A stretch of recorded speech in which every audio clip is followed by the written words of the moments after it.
بسم اللہ الرحمن الرحیم۔ پچھلی ویڈیو میں ہم لوگوں نے آیت نمبر 27 پہ بات کی تھی۔ آج ہم آیت نمبر 28 پہ بات کریں گے، سورۃ النور۔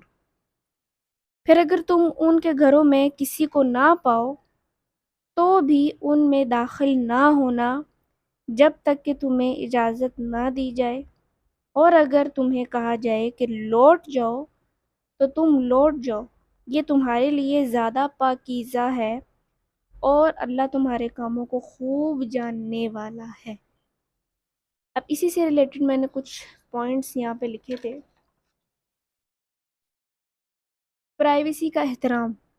اسلام نے 1400 سال پہلے ہی انسان کے لیے پرائیویسی کا تصور پیش کیا۔ ہر انسان کا گھر اس کے لیے سکون اور عزت کا مقام ہوتا ہے۔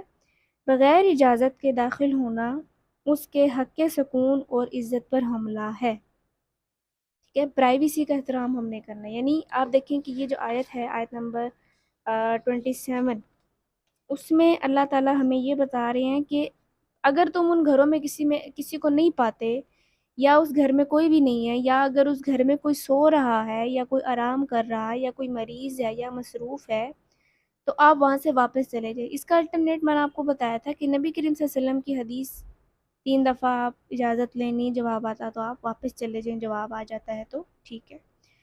سب سے ضروری چیز ہے اجازت طلب کرنا۔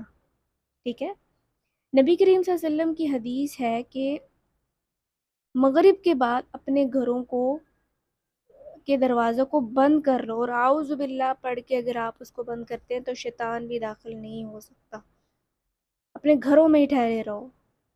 لیکن ہمارے یہاں پہ سب سے زیادہ بڑی غلطی ہوتی ہے کہ ہم راتوں کے وقت سفر کرتے ہیں، کسی کے گھر رات کو جا رہے ہوتے ہیں۔ ٹھیک ہے، کسی کے گھر ہم رات کو 10 بجے 11 بجے یا ہم لوگ عشاء کے بعد جا رہے ہوتے ہیں۔ تو اللہ تعالیٰ نے یہ ہمیں حکم دیا ہے کہ ایسا نہیں کرنا آپ نے۔ ٹھیک ہے، اس طرح کسی کے گھر بغیر اجازت کے 3 اوقات میں آپ نے نہیں جانا۔ ٹھیک ہو گیا؟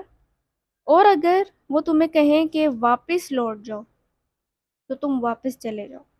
یعنی اگر وہ آپ سے نہیں ملنا چاہتے یا وہ مصروف ہیں اور آپ کو کہتے ہیں کہ نہیں ہم انشاءاللہ پھر کبھی ملیں گے، ابھی میں بیزی ہوں، تو آپ جا سکتے ہیں، تو واپس چلے جاؤ، اس بات کا برا مت مناؤ۔ اب یہاں پہ میں یہ سوچ رہی تھی اس دن جب میں اس پہ کام کر رہی تھی کہ اب اگر ہمارے یہاں پہ کسی کو کہا جائے کہ واپس چلے جاؤ تو وہ واپس تو چلا جائے گا، لیکن بعد میں جو ہنگامہ آرائی ہوگی اس کا بھی آپ کو اندازہ ہے کہ کس طرح سے یہ بات پھیلائی جائے گی۔ وہ یہ کہا جائے گا کہ اس نے ڈائریکٹ ہی کہہ دیا کہ واپس چلے جاؤ، اس نے یہ کہہ دیا کہ تم واپس چلے جاؤ، تم ابھی میں بیزی ہوں، یہ ہے وہ، اس کے اندر تو بڑا ایٹیٹیوڈ آ گیا۔ یہ ایکسیپٹنس کی کمی کی وجہ سے ہے۔ کیوں؟ کیونکہ ہمیں یہ چیز نہیں سکھائی گئی، ہمیں یہ چیز نہیں بتائی گئی کہ اللہ کا کیا حکم ہے اور اللہ تعالیٰ ہمیں کیسا دیکھنا چاہتا ہے اور ہماری کیا ضرورت ہے، ہم کس چیز میں کمفرٹیبل فیل کرتے ہیں اور کس چیز میں انکمفرٹیبل فیل کرتے ہیں۔ ہمیں یہ نہیں سکھایا گیا، ہمیں یہ اظہار کرنا نہیں سکھایا گیا۔ اس کو اظہار رائے کہتے ہیں کہ مجھے یہ چیز پسند نہیں آ رہی تو میں یہاں پہ نہیں جا سکتی، یا مجھے یہ چیز نہیں پسند، میں یہ نہیں کر سکتی یا نہیں کر سکتا۔ ٹھیک ہے، تو ہمیں یہ چیز نہیں بتائی گئی۔ اب آپ یہ دیکھیں کہ قرآن جو ہے، میں جب قرآن پڑھ رہی تھی، جب میں شروع میں جب قرآن کا تعارف ہوا، میں اتنی حیران ہوئی کہ قرآن جیسی اسٹریٹ فارورڈ کتاب آج تک نہیں، اور پازیٹیو، اس کے اندر بالکل ٹو دی پوائنٹ بات کی ہے کہ ہدایت حاصل کرنے والوں کو اللہ ہدایت دے گا، اور جو اللہ تعالیٰ کی آیات کا انکار کریں گے پھر اللہ تعالیٰ ان کے ساتھ وہ کرے گا جو انہوں نے سوچا بھی نہیں ہوگا۔ ہم تو بڑے ادب و آداب کے ساتھ یہ بات کر لیتے ہیں، لیکن قرآن کے اندر تو اللہ تعالیٰ نے کھلی وعیدیں دی ہیں، ہر چیز کو کھول کھول کے بیان کیا۔ سورۃ الانعام اور سورہ اعراف میں تو اللہ تعالیٰ نے یہ چیز کہہ دی ہے، ہر آیت میں بہت آیت ایسی ہیں کہ ہم نے آیات کو کھول کھول کے بیان کیا، ہم نے آیات کو طرح طرح سے بیان کیا۔ یعنی اس کا مطلب یہ ہے کہ ہمارے لیے اب یہ چیز کوئی بہانہ نہیں ہے کہ ہمیں سمجھ نہیں آتی۔ یہ ہماری اپنی سستی اور کاہلی ہے۔ ہمارے ذہن میں یہ چیز ہے کہ ہم لوگ نہیں قرآن نہیں سیکھ سکتے، ہم لوگ جو ہے قرآن نہیں پڑھ سکتے، نہیں ایسے نہیں ہوتا ویسے ہوتا ہے۔ یہ چیز نہیں ہے، اچھی چیز نہیں ہے۔ قرآن ہمارے لیے کتاب زندگی ہے، اس کو آپ سیکھنے کی کوشش کریں۔ میں نے بھی اسٹارٹ کیا تھا، مجھے بھی شروع میں لگتا تھا کہ نہیں مجھے تو نہیں آئے گا، میں کیسے کروں گی، مجھے نہیں آتا۔ لیکن جب میں نے اسٹڈی کرنا شروع کیا، جب میں نے پڑھنا شروع کیا، تو قرآن سے زیادہ آسان، ٹھیک ہے، اور قرآن سے زیادہ اخلاقیات سکھانے والی، آپ کو معاملات سکھانے والی، آپ کو عبادات سکھانے والی، اس سے بہتر کتاب کوئی بھی نہیں ہے۔ اللہ تعالیٰ ڈائریکٹ آپ کو سکھا رہا ہے اپنے پیغمبروں کے ذریعے، ٹھیک ہے۔ تو ہمیں اس کو اڈاپٹ کرنا ہے۔ خواہ آپ کو قرآن کے اندر یہ کہ خواہ تمہیں ایک ہی آیت آتی ہو، تم اس کو آگے پھیلاؤ، اللہ کا پیغام عام کرو۔ یہ تو قرآن تو اللہ کا پیغام ہے نا، ٹھیک ہے۔ تو ہمیں اس میں کوتاہی نہیں کرنی چاہیے۔ اسی لیے آپ دیکھ سکتے ہیں کہ ہمارے معاملات کتنے خراب ہوتے ہیں، کیونکہ ہم لوگ قرآن سے نہیں جڑے ہوئے، ہم لوگ قرآن سے الگ ہو چکے ہیں۔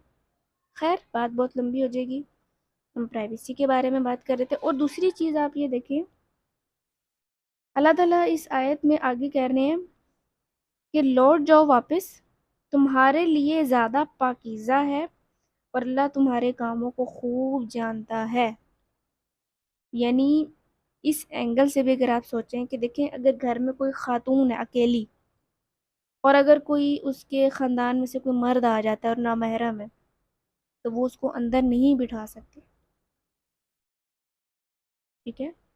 تو اللہ تعالیٰ یہاں پہ کہہ رہے ہیں تمہارے لیے یہ پاکیزہ چیز ہے، یہ صاف چیز ہے، صاف ستھری چیز ہے، ٹھیک ہے۔ تو یہ آیات، ان کے اوپر ہم 10 گھنٹے بات کر سکتے ہیں، ٹھیک ہے۔ اب یہاں پہ یہ چیز دیکھیں کہ تمہارے لیے پاکیزہ بات ہے۔ اب یہاں پہ اللہ تعالیٰ نے قرآن کے اندر ازکا لکم کا ذکر کیا ہے، پاکیزگی کی تعلیم دی ہے ہمیں۔ اللہ تعالیٰ نے فرمایا کہ یہ عمل یعنی ازکا لکم، یعنی تمہارے لیے زیادہ پاکیزہ ہے۔ اس کا مطلب یہ ہے کہ آداب، اخلاقیات معاشرے کو پاکیزہ بناتی ہے، ٹھیک ہے، اور انسان کی نیت اور اس کی جو نظر ہے وہ بھی صاف رہتی ہے۔ اللہ تعالیٰ نے قرآن میں حکم دیا نا کہ مرد اور عورتوں کو اپنی نگاہوں کو نیچا رکھنے کا، ٹھیک ہے، ہمارے لیے زیادہ بہتر ہے، کیونکہ شیطان دیر نہیں لگاتا دل میں وسوسے ڈالنے کی۔